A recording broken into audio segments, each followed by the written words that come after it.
할렐루야. 먼저 주일 예배 나오신 여러분 예수님의 이름으로 환영하고 축복합니다. 오늘도 변함없이 우리 하나님 앞에 예배합니다. 이 시간 진정으로 또 전심으로 고백하시면서 우리 하나님께 예배하겠습니다.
오늘 구원이 이 집에 이르렀으니 이 사람도 아브라함의 자손임이로다.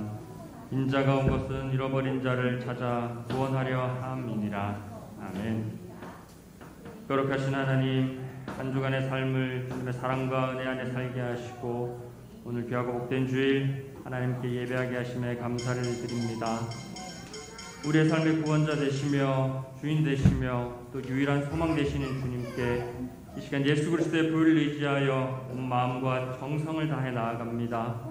우리의 생각과 우리의 의를 내려놓게 하시고 오직 진리의 말씀과 하나님의 영으로 예배하기 소망하오니 주님께서 친히 다스리시고 인도하시사 주님께만 영광 돌리는 시간 되게 하여 주시옵소서. 우리 주님을 만나기를 간절히 소망합니다. 주님의 임재 안에 거하게 하시고 주님의 음성을 듣게 하시고 회복이 있게 하시고 변화되는 역사가 있게 붙잡아 주시옵소서. 예수님의 이름으로 기도합니다. 아멘. 사도신경으로 신앙 고백하겠습니다.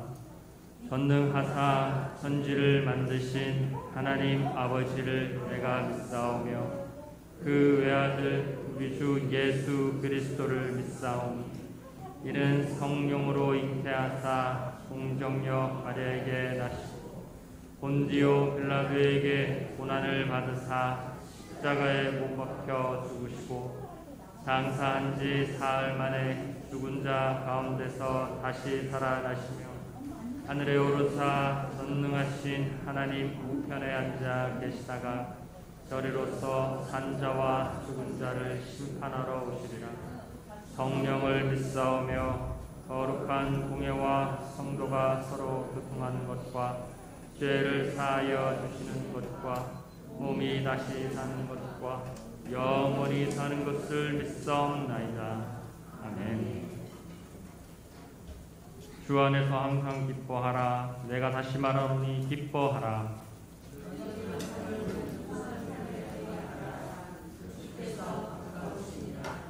아무것도 염려하지 말고 다만 모든 일에 기도와 간구로 너희 구할 것을 감사함으로 하나님께 아뢰라. 그리하면 모든 지각에 뛰어난 하나님의 평강이 그리스도 예수 안에서 너희 마음과 생각을 지키시리라. 아멘. 할렐루야. 우리 주님의 이름에 큰 능력이 있는 줄로 믿습니다. 아멘.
소망 없고 빛도 없는 어두운 세상을 하나님이 사랑하사 우리에게 오셨네.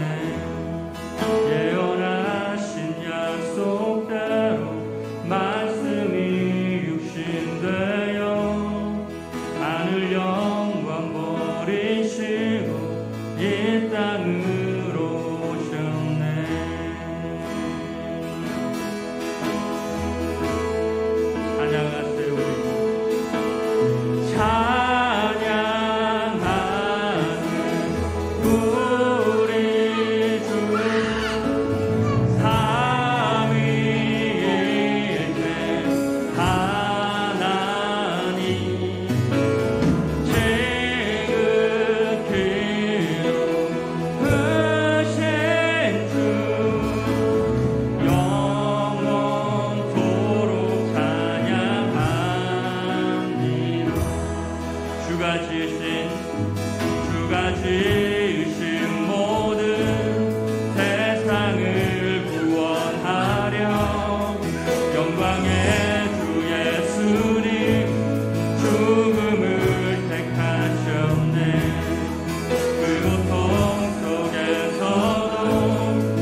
나의 소유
우리에게 구름같이 둘러싼 허다한 증인들이 있으니 모든 무거운 것과 얽매이기 쉬운 죄를 벗어버리고 인내로써 우리 앞에 강한 경주를 하며 믿음의 주요 온전케 하시는 이인 예수를 바라보자.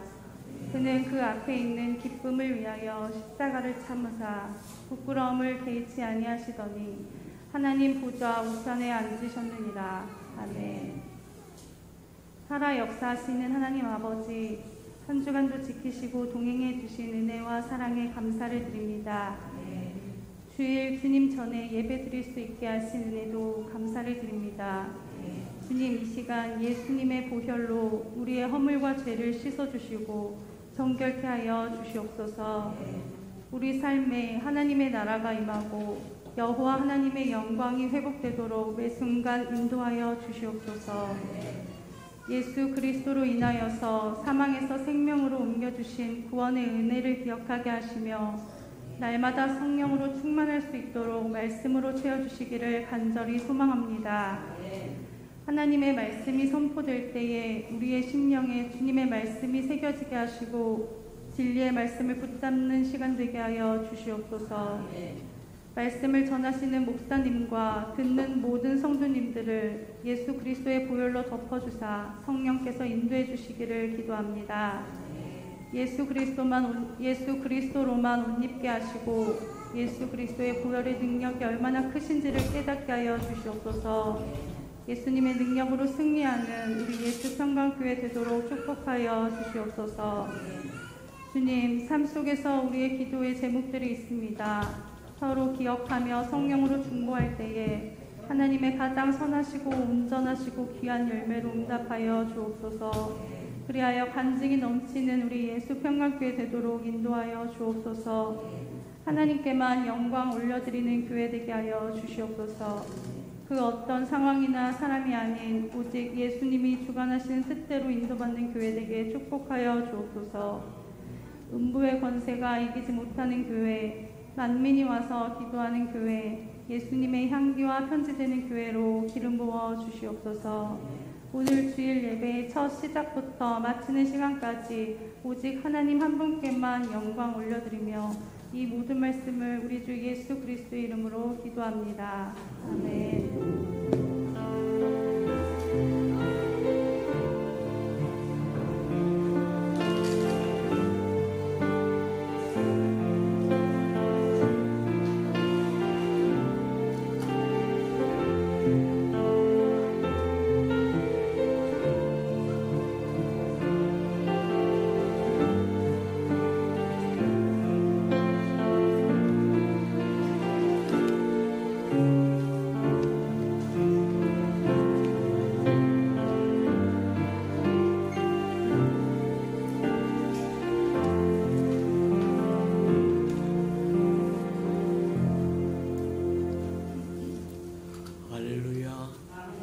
주님의 은혜가 저와 여러분에게 충만히 임하는 시간 되기를 주님의 이름으로 축복합니다. 주보의 교회 소식란을 참고하시길 바랍니다. 늘 고백해 드리는 것처럼 오늘도 고백해 드리면서 우리 마음을 주님 앞에 드리도록 합니다. 우리 예수 평강교회 주인 되신 예수님, 한 번 더 고백해 드리도록 합니다. 우리 예수 평강교회 주인 되신 예수님, 아멘. 그렇게 되기를 주님 이름으로 축복합니다. 하나님의 영광이 저와 여러분 삶에 임하고 교회에 임하고 이 나라 이 백성 이 땅에 임하면 살 길이 열린다. 저와 여러분 하나님의 영광이 충만히 임하도록 날마다 구하고 찾고 두들기는 저와 여러분 되기를 축복합니다. 333 성경에 뼈 나와 있으니까 잘 따라오셔서 1년에 꼭 한 번 정도는 통독하고 지나가는 우리 예수 평강의 모든 생명들 되기를 주님 이름으로 축복합니다. 행사와 모임입니다. 1부, 2부가 오전 예배인데 당분간 또 2부 예배만 드리고 오후 예배를 회복하고 있으니까 저희는 각별히 주의하셔서 또 회복된 과정에서 더 풍성함을 누리시는 저와 여러분 되기를 축복합니다. 오늘 오후 예배는 소그룹 예배되어 있고 우리 주보에 이렇게 편성표가 나와 있으니까 저와 여러분 다 참석하셔서 하나님의 은혜를 새롭게 누리는 저와 여러분 되기를 축복합니다. 소그룹 예배도 하나님께서 소중히 여기시는 예배다. 그러니 소홀히 여기지 말아라. 저와 여러분 살아있는 동안에 예배를 소홀히 여기면 이 다음에 이 땅을 떠나서 하늘나라에 가도 똑같다. 그 마음 변하지 않는다. 곤란하다는 거예요. 저와 여러분 예배를 소중히 여길 줄 아는 훈련을 받으시는 저와 여러분 되기를 축복합니다. 요한계시록 5장에 가면 예배가 어떻게 이루어지고 있는지 우리에게 보여주는데 참으로 아름답다. 그 예배가 저와 여러분 매일 같은 삶 속에 이루어지기를 축복합니다. 다음 주는 맥주 감사 주일로 지냅니다.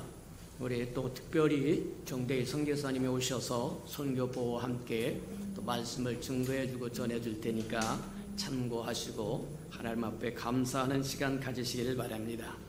2022년 우리가 수련을 가지지 못함으로 이제 특별 새벽 예배로 대신할 테니까 2주간 동안 참석하셔서 올 여름에 하나님께서 베푸시고자 하는 은혜를 충만히 받아 누리는 저와 여러분 되기를 축복합니다. 그래서 7월 11일에서 22일까지 2주간이고 말씀은 시편 95편 6절 7절에서 말씀하신 것처럼 우리가 여호와 앞에 무릎을 꿇자. 여호와 앞에 무릎을 꿇으면 어떤 일이 일어나는지 저와 여러분 와서 듣고 또 그 은혜를 누리시는 저와 여러분 되기를 축복합니다. 6월 7월 행사 모임입니다. 7월 3일은 맥주절로 또 성찬 예식이 있으니까 참고하시고 7월 10일 주간에 샘터 예배 있고 7월 11일에서 20일 하계 특별 새벽 예배 있고 7월 17일 운영위원회가 있으니까 참고하시길 바랍니다. 7월 24일 소그룹 예배가 있고 7월 24일에서 10월 10일까지 안수집사님 임직교육 12주간이 있으니까 한 사람도 예외 없이 다 참석하셔서 우리의 십평강교회 첫 번째 기름 부어 세우시는 하나님의 아름다운 직분자들이 되는 은혜가 있기를 주님의 이름으로 축복합니다. 우리 하나님의 말씀을 봉독해 드리도록 합니다. 룻기서 1장 6절에서 22절까지 함께 교독하도록 합니다. 신약성경 403면 정도 있습니다. 구약성경 403면 정도 있습니다. 룻기 1장 6절에서 22절까지 저와 함께 교독해 보도록 합니다. 자, 6절입니다. 그 여인이 모압 지방에서 여호와께서 자기 백성을 돌보시사 그들에게 양식을 주셨다 함을 듣고 이에 두 며느리와 함께 일어나 모압 지방에서 돌아오려 하여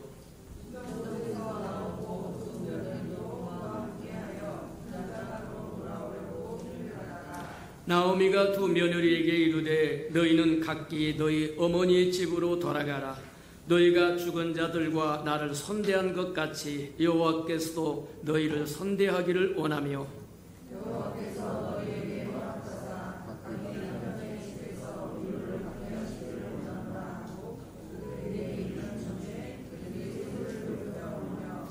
나오미에게 이르되 아니니이다. 우리는 어머니와 함께 어머니의 백성에게로 돌아가겠나이다 하는지라.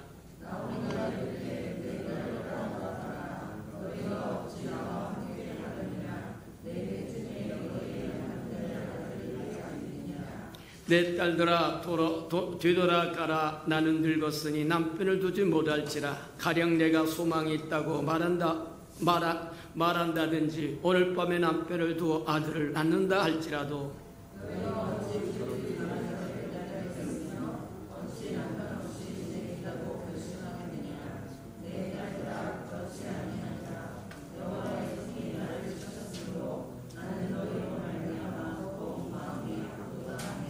그들이 소리를 높여 다시 울더니 오르바는 그의 시어머니에게 입맞추되 룻은 그를 붙쫓았더라.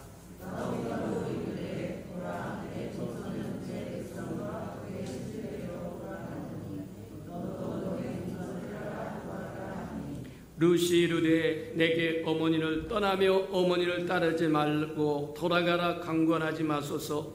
어머니께서 가시는 곳에 나도 가고 어머니께서 머무는 곳에 나도 머물겠나이다. 어머니의 백성이 나의 백성이 되고 어머니의 하나님이 나의 하나님이 되시리이니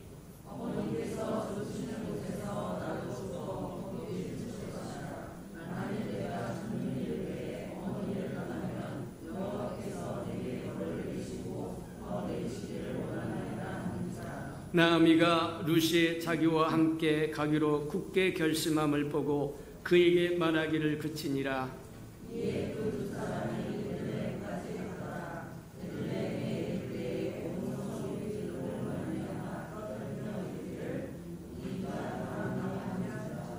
나오미가 그들에게 이르되 나를 나오미라 부르지 말고 나를 마라라 부르라.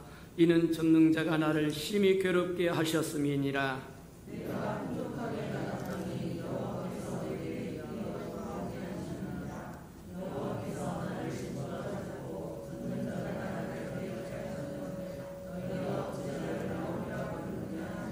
자, 22절 다 같이 합독하도록 합니다. 22절 시작.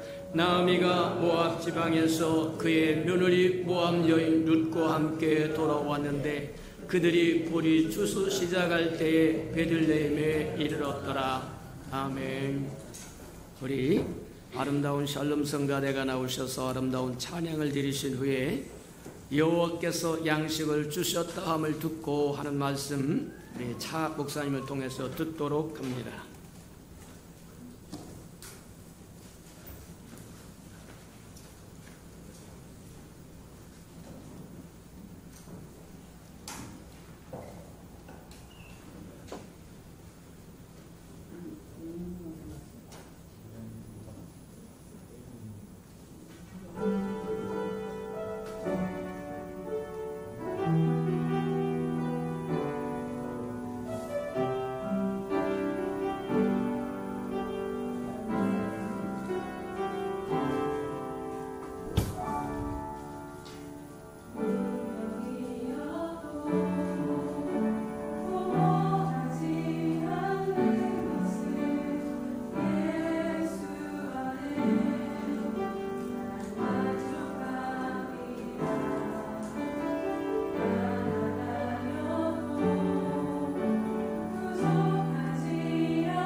할렐루야. 또 뵙습니다. 기도하시겠습니다. 하나님 아버지, 나오미의 신앙 여정을 들여다보며 저희들의 영적 현주소를 깨닫는 시간이 되기를 기도합니다. 부족한 자가 섰습니다. 말씀 듣지 못하게 방해하는 잡념, 졸음, 모든 어두움의 것들은 이 시간 거두어 주시고 하나님의 임재와 영광만이 충만한 시간으로 은혜 베풀어 주시옵소서. 예수님의 이름으로 기도드리옵나이다. 아멘. 네, 룻기의 스토리는 여러분 다 잘 아실 거예요. 우울한 가족사로 시작해서 해피엔딩으로 끝나는 한 편의 역전 드라마라고 볼 수 있습니다. 룻기 앞에 책이 사사기인데요. 사사기를 꽉 짜면 한 문장으로 축약이 됩니다. 그것은 사사기의 마지막 구절인 21장 25절 말씀, 그때에 이스라엘 왕이 없으므로 사람이 각기 자기의 소견에 옳은 대로 행하였더라 입니다. 그래서 룻기는 나라의 통치자가 없으므로 사람들이 자기 소견에 옳은 대로 행하던 그 당시에 일어났던 어떤 한 가족의 이야기로 시작하고 있습니다. 사사시대에 유다 베들레헴에 엘리멜렉이라는 사람이 있었습니다. 그 땅에 흉년이 들자 베들레헴에 살다가 흉년을 피해서 그 아내 나오미와 두 아들을 데리고 모압 땅으로 피난을 갔습니다. 그런데 베들레헴과 모압은 그냥 지나칠 이름이 아닙니다. 베들레헴은 아브라함으로부터 조상 대대로 섬겨오던 하나님, 그 하나님이 그들에게 복을 주시며 생명을 지킬 수 있게 하셨던 하나님의 언약의 땅이었어요. 1장 1절 말씀을 보면 사사들이 치리하던 때에 그 땅에 흉년이 드니라. 유다 베들레헴에 한 사람이 그의 아내와 두 아들을 데리고 모압 지방에 가서 거류하였는데 라고 하였습니다. 여기서 유다 이름의 뜻은 찬송하리로다 이고 베들레헴의 뜻은 빵집이라는 뜻입니다. 떡집이라고 하지요, 우리들 용어로. 유다 땅 베들레헴은 하나님을 찬송하는 땅의 빵집이라는 뜻입니다. 그래서 그 빵집에 흉년이 들었다는 것이에요. 빵집에 빵이 없어지는 사건이 일어났습니다. 다음으로 모압은 어떤 지방이냐면 소돔과 고모라가 멸망될 때 구원받았던 그 롯과 두 딸이 산으로 피신해서 굴 속에서 지낼 때 그 두 딸이 아버지에게 술을 잔뜩 먹이고 동침해서 맏딸이 낳은 자식이 모압이고 작은 딸이 낳은 자식이 암몬이고, 그래서 근친상간으로 태어난 두 아들이 모압 족속, 암몬 족속의 조상들이 된 것입니다. 대를 이어보겠다고 자기들 소견대로 자손을 배출한들 하나님께서 그것을 용납하실 리가 없습니다. 혈통적으로는 이스라엘과 관련이 있기는 하지만 민수기를 보면 모압은 늘 이스라엘에게 적대적이었습니다. 민수기 22장 23장에 보면 이스라엘이 출애굽 당시 가나안으로 향할 때 모압 왕 발락이 선지자 발람으로 하여금 이스라엘 사람들을 저주하라고 하였고, 25장에서는 이스라엘 백성으로 하여금 모압 여자들과 음행을 저지르고 바알볼에게 제사하는 죄를 짓게 하였습니다. 이처럼 모압은 사사건건 이스라엘을 대적하는 나라였습니다. 또한 전쟁의 신인 그모스 신을 섬기면서 사람을 잡아서 제물로 바치는 악행을 행하는 족속입니다. 그 모압 땅으로 엘리멜렉 가족이 이사를 간 것이에요. 그러므로 언약의 땅, 하나님을 찬송하는 땅의 빵집인 베들레헴에서 하나님을 대적하는 저주의 땅 모압으로 이사를 갔다가 집안의 남자들이 다 죽음을 맞이합니다. 앞서 말씀드린 것처럼 이때는 사사시대라고 하였고 왕이 없어서 자기 소견에 옳은 대로 행하였던 시대라고 말씀드렸습니다. 이때 당시 왕이 없었다는 것은 심각한 문제예요. 하나님이 이스라엘 백성을 부르신 이유가 출애굽기에 분명하게 나와 있는데요. 같이 한번 보실까요? 같이 읽어보시겠습니다. 내가 이스라엘 자손 중에 거하여 그들의 하나님이 되리니 그들은 내가 그들의 하나님 여호와로서 그들 중에 거하려고 그들을 애굽 땅에서 인도하여 낸 줄을 알리라. 나는 그들의 하나님 여호와니라. 아멘. 하나님의 이스라엘 백성을 향한 애정이 얼마나 애틋한지 이 두 절에 그들의, 그들은, 그들 중에 하는 그 이스라엘을 지칭하는 말을 7번이나 언급하고 있습니다.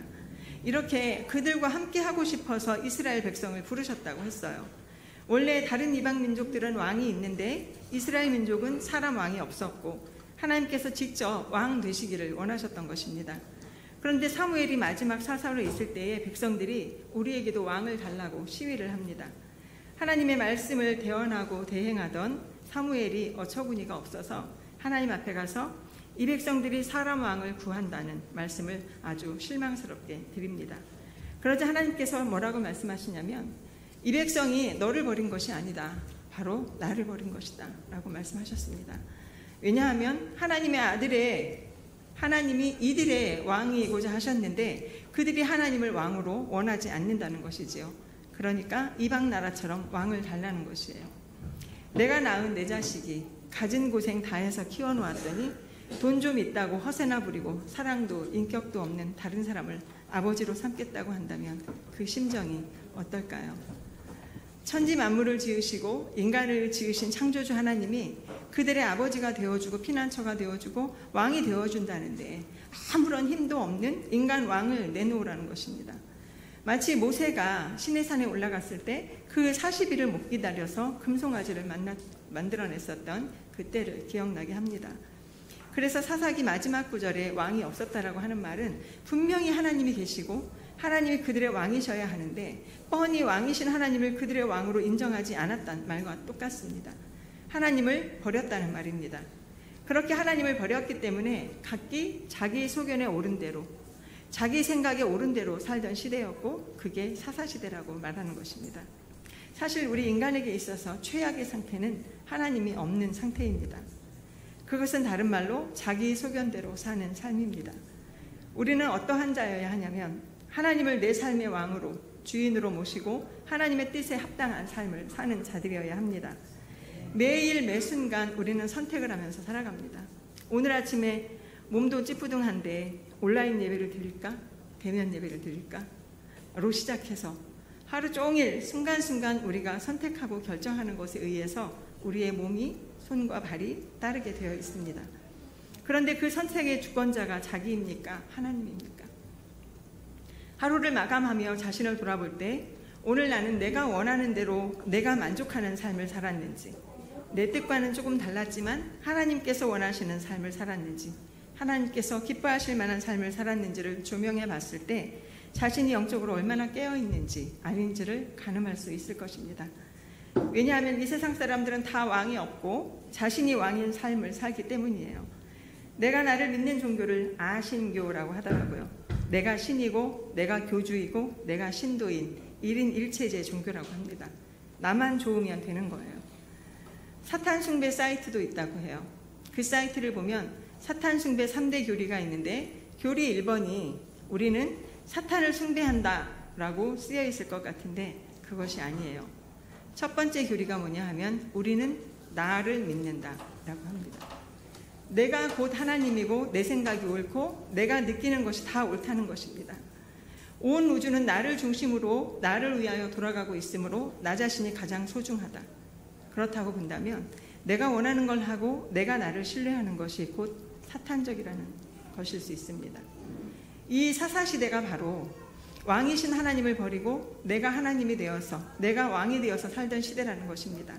이것은 원죄와도 같습니다. 원죄는 선악과를 따먹고 내가 하나님과 같이 되고자 했었던 아담으로부터의 죄이기 때문에 사사시대 백성들이 자기 소견에 옳은 대로 행하였던 그 모든 것은 원죄의 영향력 아래에 있는 것입니다. 그래서 그때를 영적인 암흑기, 영적인 공황기라고 평을 하고 있는데요. 영적인 공황이 올 수밖에 없는 이유가 있습니다. 신명기 6장 4절에서 7절 말씀 다 같이 읽어보시겠습니다. 시작. 이스라엘아 들으라.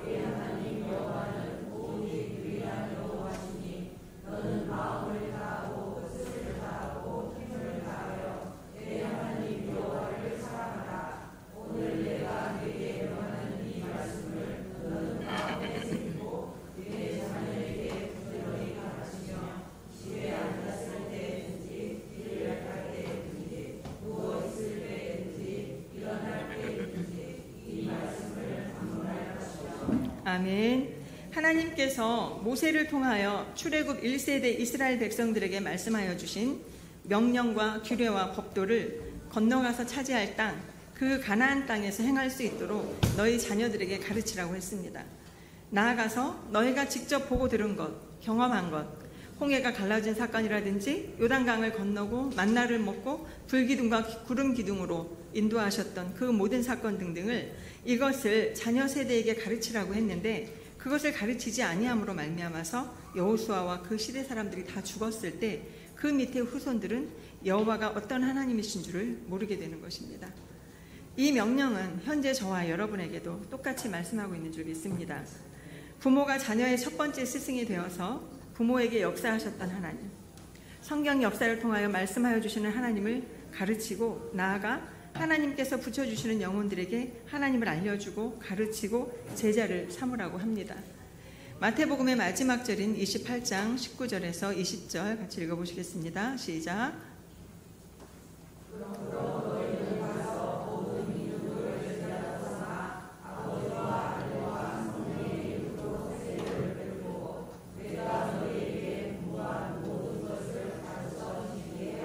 아멘 라고 말씀하고 있습니다.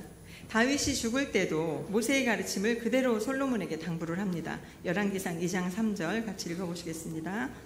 너는 힘써 대장부가 되고 내 하나님 여호와의 명령을 지켜 그 길로 행하여 그 법률과 계명과 율례와 증거를 모세의 율법에 기록된 대로 지키라. 그리하면 내가 무엇을 하든지 어디로 가든지 형통할지라 라고 아멘 말씀했습니다. 다윗이 인생을 마감하면서 자식에게 물려줄 것은 오직 하나님이었습니다. 본인이 평생 하나님과 동행하면서 살았기 때문에 유언도 그게 전부일 수 있었습니다. 저와 여러분도 앞으로 남은 인생 하나님과 동행하고 동역하고 대언하고 대행하는 삶의 모습을 자녀들에게 보여주고 또 그것이 마지막 유언이 될 수 있기를 축복합니다. 아멘. 이렇게 사사시대에 자기의 소견에 옳은 대로 행하는 결과가 왜 일어났는지 그것은 부모 세대가 자녀 세대에게 하나님의 율례와 규례와 법도를 가르치지 않은 이유라고 하였습니다. 그러한 시대적 모델로서 오늘 읽으신 1장 오늘 읽진 않았군요. 1장 1절에서 5절까지 말씀을 보면 하나님은 나의 왕이시다라는 뜻의 이름을 가진 엘리멜렉이 그 이름대로 살지 않고 자기의 소견에 옳은 대로 흉년을 피해 저주의 땅 모압으로 갔다가 엘리멜렉 본인과 두 아들까지도 죽음을 맞이하게 된 비극이 있었습니다. 여러분도 문제가 왔을 때 하나님께 여쭤보지 않고 내 마음대로 행하여 실패한 경험이 없는지 생각해 보시고 매 순간 하나님을 내 삶의 왕으로 모시고 살았는지 하나님께 여쭙는 삶을 살고 있는지 점검해 보셨으면 좋겠습니다. 오늘의 주인공은 나오미입니다. 1장 5절 여러분 성경 같이 한번 읽어보시겠습니다. 1장 5절 시작.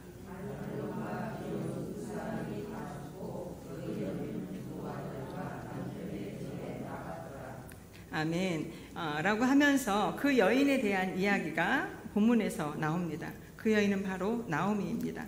나오미의 이름의 뜻은 기쁨, 사랑스러움입니다. 그런데 그 이름 대신에 자신의 이름을 바꾸어 부르라고 합니다. 1장 20절을 같이 한번 보실까요? 시작. 나오미가 그에게 이르되 나를 나오미라 부르지 말고 나를 마라라 부르라. 이는 전문가가 나를 친히 그에게 하셨습니다. 아멘. 마라는 슬픔, 쓰디씀이라는 뜻을 가지고 있습니다. 그러니까 기쁨, 사랑스러움 대신에 슬픔, 쓰디씀이라고 자기를 부르라는 것입니다. 이것은 나오미가 하나님 앞에 불순종함으로 말미암아서 자기의 삶이 이렇게 어려워졌음을 스스로 인정하고 고백하는 것입니다. 왜냐하면 이 모든 일의 주도자는 하나님이시고 하나님이 자기를 치셨다는 것을 깨달았기 때문입니다. 나오미의 가정이 이렇게 어려움을 당하게 된 이유가 엘리멜렉이 가장으로서 흉년을 피해 모압행을 선택한 것이 결정적이었지만 사실 아내인 나오미의 역할도 중요했습니다. 그렇기 때문에 나오미는 나오미대로 하나님 앞에서 떳떳하지 못한 마음의 부담감을 안고 있었을 것입니다.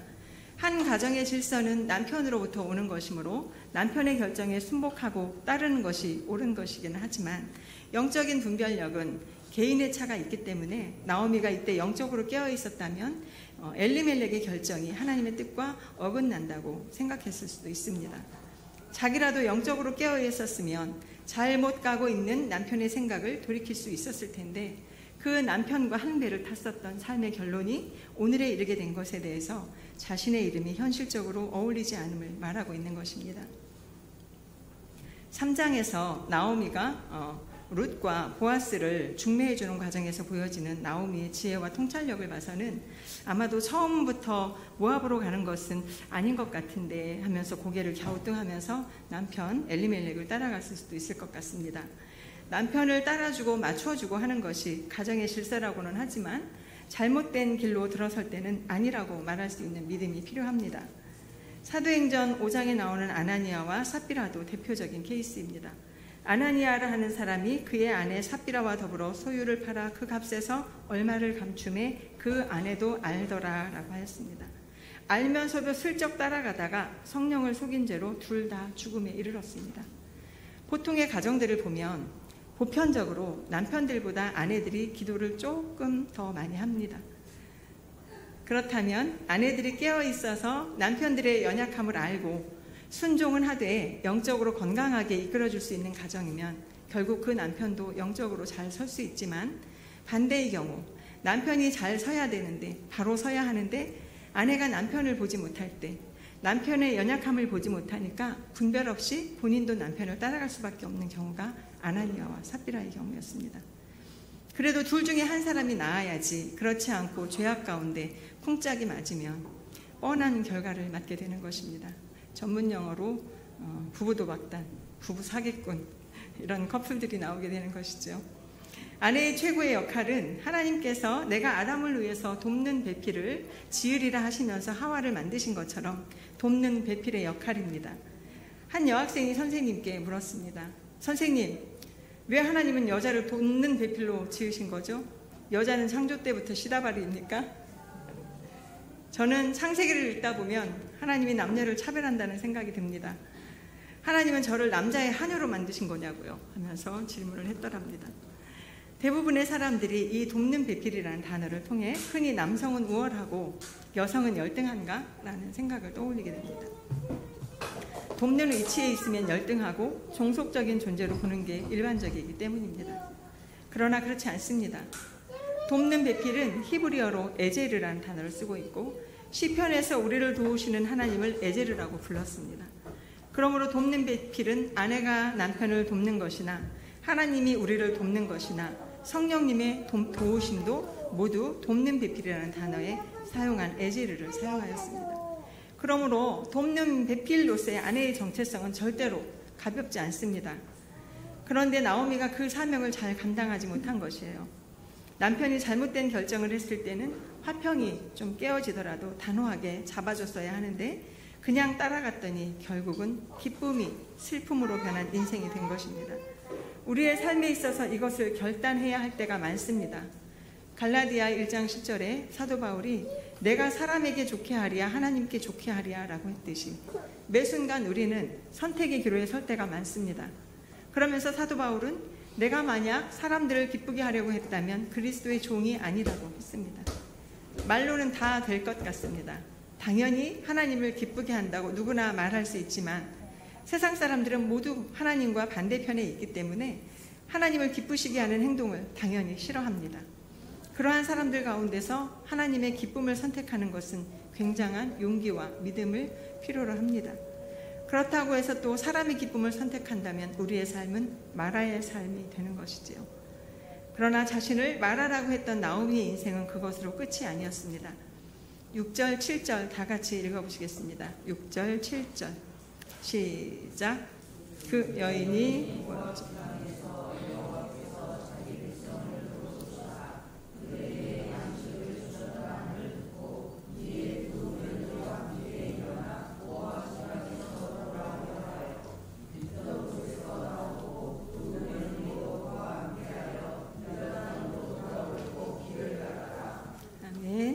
남편과 두 아들이 죽고 모든 게 끝인 줄 알았어요. 그래서 자포자기 자리에 주저앉아 있었는데 소식을 들었습니다. 복음을 들은 거예요. 무슨 복음인가요?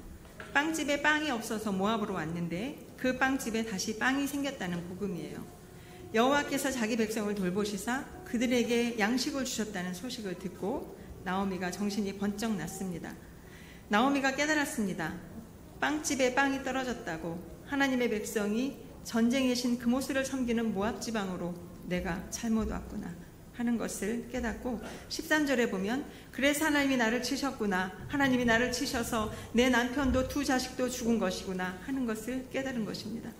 그래서 13절 하반부에 보면 두 며느리들에게 나는 너희로 말미암아 마음이 더욱 아프다고 말하는 것입니다. 자신의 분별 없음으로 인해서 며느리들도 과부가 된 것이나 다름이 없으니 그들을 볼 때 얼마나 마음이 아팠겠습니까? 그런데 나오미가 소식을 듣고 깨달은 것이에요. 6절 말씀을 다시 한번 보시면 그 여인이 그들에게 양식 주셨다 함을 듣고 이 두 며느리와 함께 일어나 유다 땅으로 돌아오려 하여 움직이기 시작했습니다.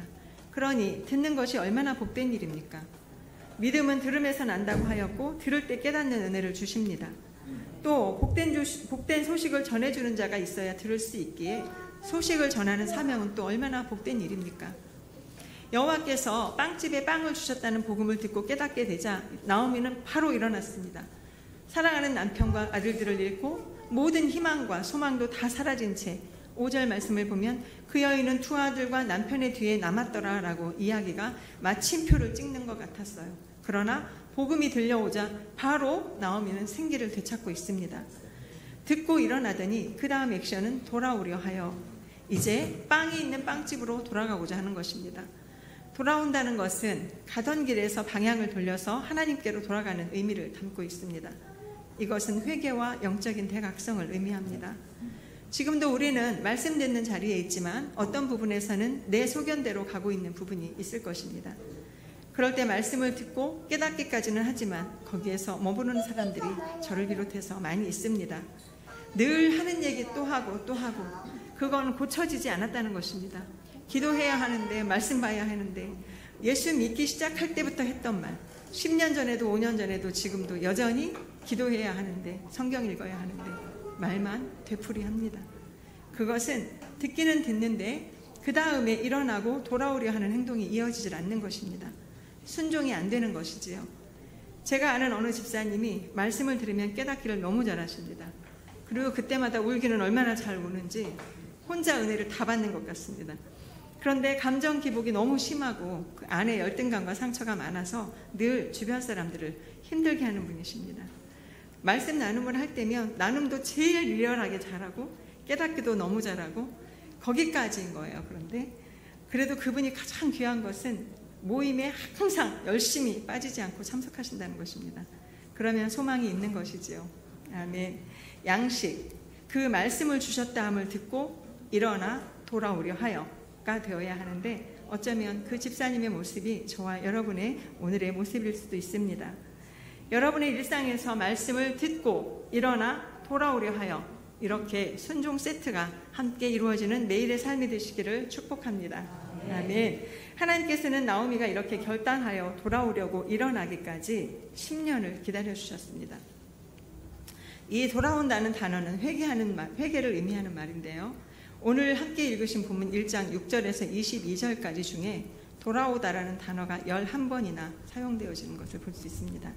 그래서 이 장의 중심 주제가 나오미가 고향으로 돌아가는 것임을 강조하고 있습니다. 이스라엘 백성들이 하나님을 배반하고 잘못 가고 있을 때 선지자들이 계속 외쳤던 말이 있습니다.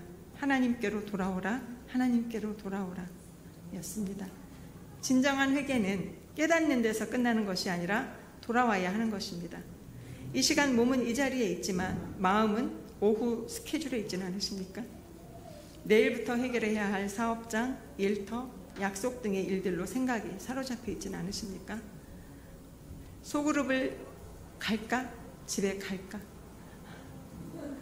이런 갈등 중에 있지는 않으십니까? 아무도 못 가시겠죠?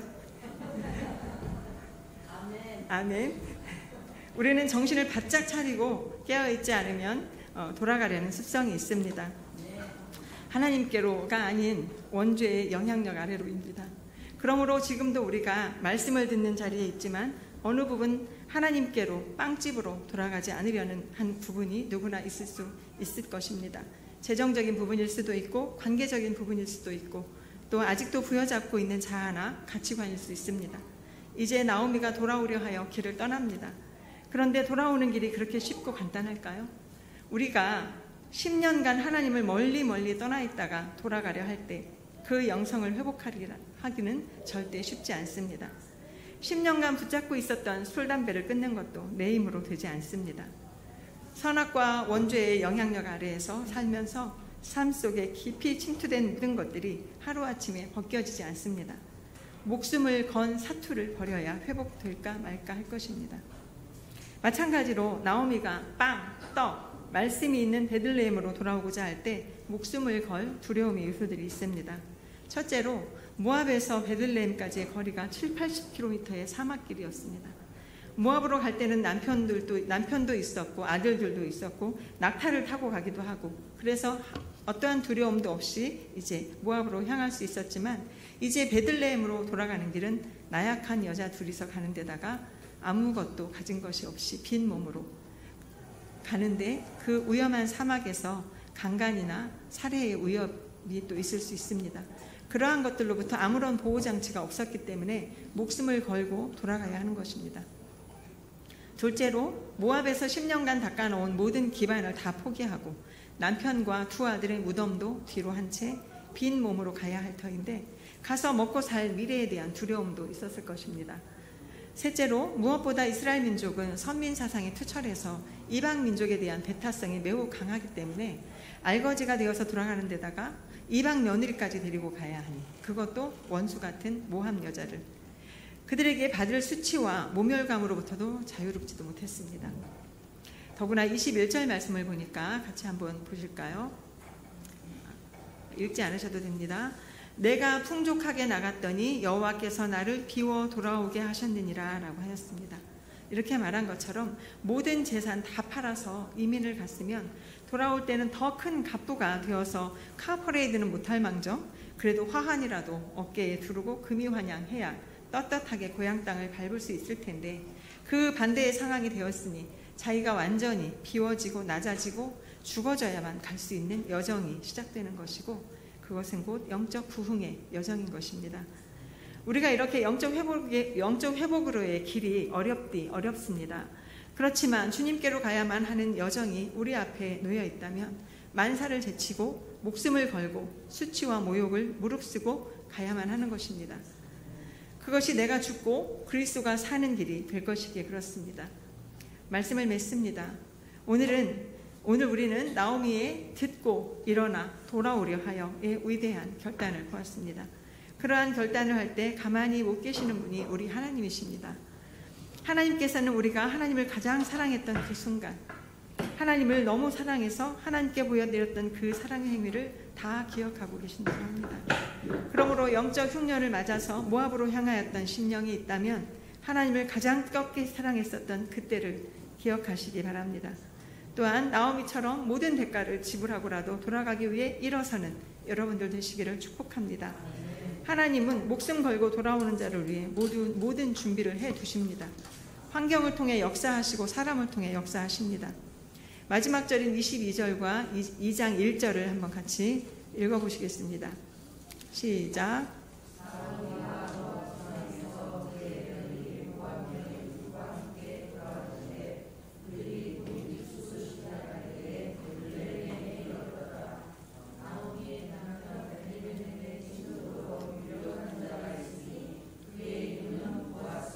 아멘.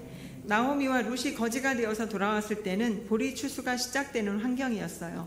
그래서 베들레헴에 양식을 주셔서 추수할 것이 있게 하신 것입니다. 먹을 것이 없던 두 사람이 이삭이라도 주어서 먹을 수 있는 환경이 기다리고 있었던 것이고, 2장 이후부터는 엘리멜렉의 친족으로 기업물을 짜요 예수님의 상징인 보아스가 등장을 하게 됨으로써 보리 이삭을 주워 먹던 수준에서 엄청난 신분 상승의 때를 맞게 됩니다. 이렇게 해서 1장 1절에 나오미와 가족들이 기근 때문에 베들레헴을 떠나는 것을 시작으로 해서 마지막 절인 22절에 나오미와 룻이 보리 추수할 때 베들레헴으로 돌아오는 것으로 1장 이야기가 맺어집니다. 2장에서는 하나님께서 우연 같은 필연으로 룻과 보아스를 만나게 하시고, 3장에서는 나오미의 지혜와 모략으로 룻과 보아스를 중매하게 되고, 4장에서는 드디어 룻과 보아스가 결혼함으로 자손을 낳고 하여 다윗의 조상이 되고 육신의 육신을 입으신 예수님의 조상이 되는 성경 역사의 위대한 축복의 주인공이 되게 하였습니다. 이제 진짜 메스입니다. 이 모든 축복의 출발은 나오미가 복음을 들었던 시점에서 시작됩니다. 하나님께서 자기 소견에 옳은 대로 행하였던 이스라엘의 괘씸죄를 거두시고 다시 그 땅에 양식을 주셨다 함을 나오미가 듣고 일어나 여호와를 찬송하는 땅 유다 베들레헴으로 돌아오고자 했을 때 하나님께서 상상할 수 없는 축복을 예비하고 계셨듯이 저와 여러분의 삶에도 매 순간 하나님께로 돌아설 때 우리의 산성이요 요셉이요 진정한 우리의 왕이신 하나님을 만날 수 있기를 축복합니다. 아멘. 이제 들으신 말씀을 생각하면서 우리의 소견 내에 옳은 대로 잘못 선택한 것이 있다면 우리도 나오미와 같이 말씀을 듣고 깨닫는 은혜를 주시라고 일어나 가던 길에서 돌아설 수 있는 용기와 담대함을 주시기를 위해서 다 같이 기도하시겠습니다. 하나님 아버지 감사합니다. 아버지 우리의 소견대로 우리의 소견에 옳은 대로 하나님의 뜻을 따르지 아니하고 아버지 우리의 뜻을 따라 살았었던 우리의 죄악을 주여 용서하여 주시옵소서. 하나님 아버지 선악과를 따먹었었던 아버지 그러한 원죄의 영향이 아직도 저희에게 있으므로 저희들은 죄를 지을 수밖에 없는 어리석은 자들이오나 그러나 하나님 우리가 온전히 하나님의 뜻을 구하며 하나님께 얼굴을 아버지 향하여 들 때 우리의 모든 것들을 주님께서 인도하시고 아버지 우리의 왕이 되어주시고 주인 되어주신다 하신 말씀을 믿고 의지하오니 하나님 저희들을 그렇게 인도하여 주시옵소서.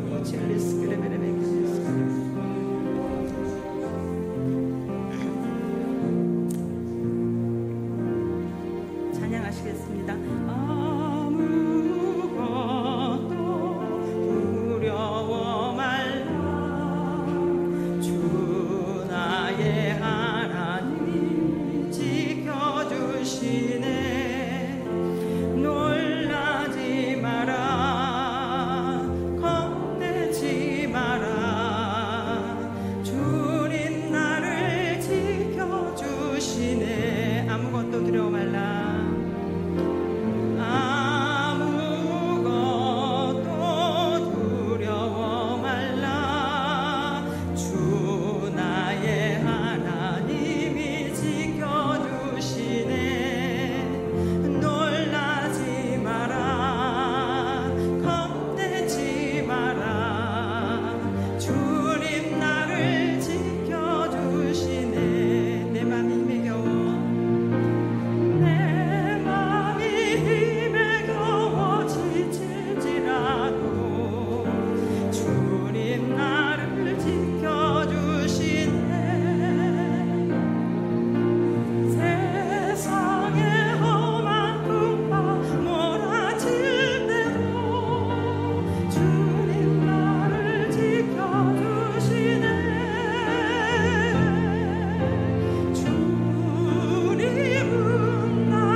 하나님 아버지 나오미가 그 땅에 양식을 주셨다 함을 들었던 것처럼 저희에게도 복음이 들려지게 하여 주시옵소서. 듣고 깨닫고 일어서고 돌아서는 은혜를 주시옵소서. 돌아갈 길이 멀고 험하고 목숨을 거는 일일지라도 하나님께로 향하는 여정이라면 주님이 지켜주실 것뿐만 아니라 구속사를 잇는 축복의 가문으로 세워주실 것을 믿고 담대히 나아가게 하여 주시옵소서. 예수님의 이름으로 기도드리옵나이다. 아멘. 네.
사랑하시고 자비로우신 주님, 참으로 감사합니다.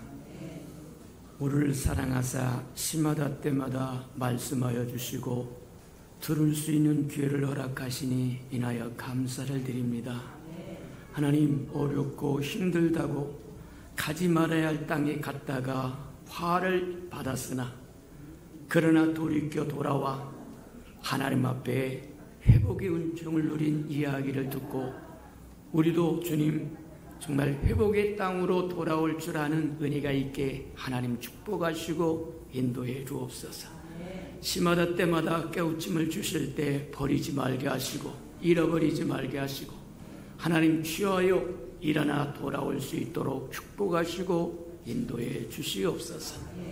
주님 앞에 나올 때 빈손 들고 나오지 않고 우리에게 명하신 11조 언약 들고 나와싸우니 약속하신 것처럼 하늘문을 열고 저들의 곳간에 쌓을 곳이 없도록 쏟아 부어 주옵소서. 달마다 연마다 배가가 되어 그 풍성함으로 이 땅에 하나님의 나라를 확장해 나가는 즐거움과 기쁨으로 살아가도록 은혜 내려 주시옵소서. 하나님, 저들의 삶의 기한전에 떨어지는 것이 없게 하시고 수고한 것이 수포로 돌아가는 법도 없게 하시고 맥없이 도둑맞고 빼앗기는 것 없게 하나님 축복하실 뿐만 아니라 저들의 삶이 날마다 좋아져서 모든 사람이 부러워하는 삶의 환경이 되도록 복 내려 주시옵소서. 자원하여 자원님을도 드립니다. 주님 앞에 씨앗으로 심겨졌다가 잎이 피고 추수할 그날에 100배로 60배로 30배로 거두어 하나님이 함께 하셨음을 보게 축복하시고 인도해 주옵소서. 주의 아름다운 교회가 이 땅에 세워지기를 원하여 건축 헌금 드립니다. 주님 연락하시고 오병이의 기적을 일으켜 주시옵소서. 저들의 삶에 얽히고 어설킨 장막의 문제 있거든 다 풀어지게 하시고 해결되게 축복해 주옵소서. 하나님, 복음이 땅끝까지 증거되기를 원하여 선교헌금 드리오리 연락하시고 정말 복음을 실현하는 아름다운 마차 역할로 써주시옵소서. 저들의 생업이 날마다 번성하고 번창하여 하나님과 함께 하나님의 나라를 확장해가는 즐거움으로 기쁨으로 살게 도우시고 인도해 주옵소서. 이웃을 위하여 구제헌금도 드립니다. 위로받아야 할 사람 위로받게 하나님 축복하시고 써주시옵소서. 주는 자가 받는 자보다 낫다고 말씀하셨사오니 우리는 주는 자의 반열에 서도록 또 채워주시옵소서. 또 기회를 허락해 주시옵소서. 하나님 감사합니다. 이웃의 자녀를 위하여 장학헌금도 바치오리 하나님이 연락하시고 저들의 자녀 머리를 전정 꼬리를 잃지 않도록 양육하시고 키우셔서 써주시옵소서. 주를 사랑함으로 마음도 드립니다. 시간도 드립니다. 생명도 드립니다. 정성도 드립니다. 재능도 드립니다. 음식도 드립니다.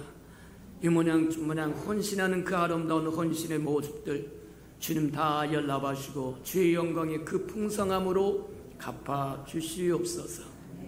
하나님, 만물이 여호와의 것이므로 여호와 앞에 나올 때 빈손 들고 나오지 아니함이 마땅함에도 불구하고 원수에게 속아서 다 잃어버려서 빈손으로 올 수밖에 없는 생명이 있었다면 하나님 회복할 수 있는 기회를 한 번 더 허락해 주옵소서. 예수님의 이름으로 감사하며 축복기로 합니다. 아멘.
이제는 자기의 사람들을 사랑하여 주시되 끝까지 사랑해 주시는 우리 구주 예수 그리스도의 은혜와 우리를 구원하기 위하여 하나밖에 없는 아들까지도 아낌없이 내어주신 아버지 하나님의 그 극진하신 사랑하심과 시마다 때마다 동행하며 못난 우리를 지키시고 돌보시고 눈동자같이 보호해 주시는 성령의 그 아름다운 은총이 예배하는 이 아름다운 생명들의 심령 속에와 저들의 가정과 자녀들과 생업에 떠전 우애와 저들이 나아가서 복음을 증거할 때 귀를 기울이는 생명과 주의 날을 위하여 땅끝까지 달려가 복음을 증거하는 선교사들 머리 위와 저들의 복음을 듣고 돌아온 백성들과 장차 우리에게 주사 우리와 함께 하나님의 나라를 땅끝까지 확장시킬 우리 예수평강의 모든 생명 식구들 머리 위에 지금부터 영원히 함께하기를 간절히 축원하옵나이다. 아멘.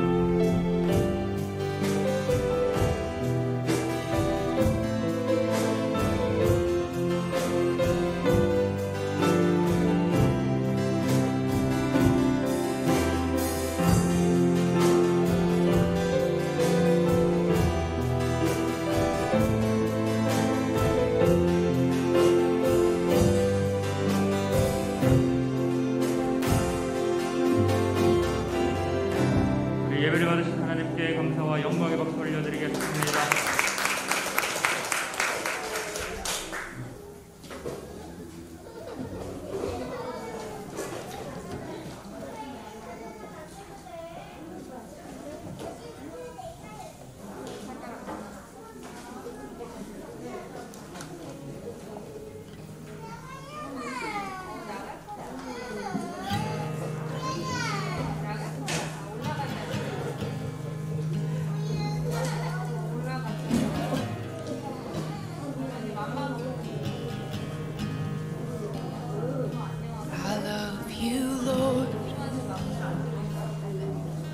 Oh, your mercy never fails me.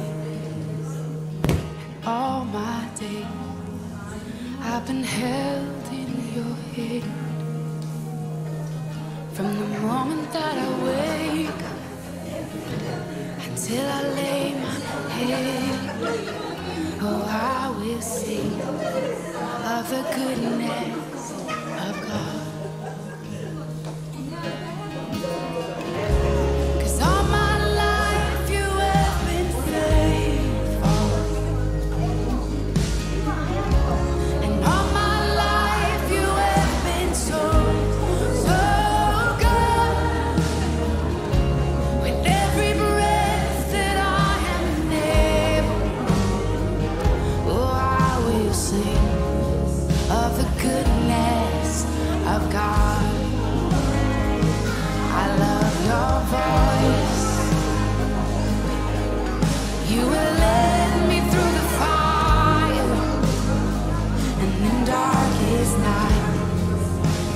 Close like no other. I've known you as a father. I've known you as a friend, and I have lived in the goodness of God. Yeah.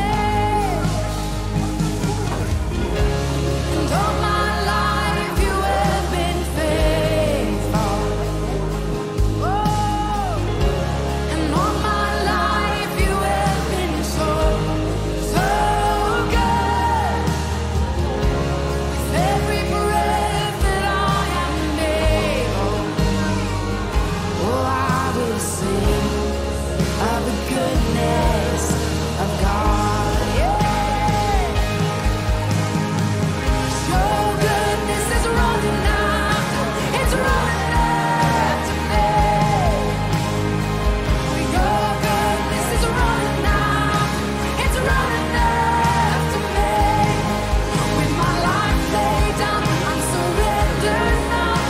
give you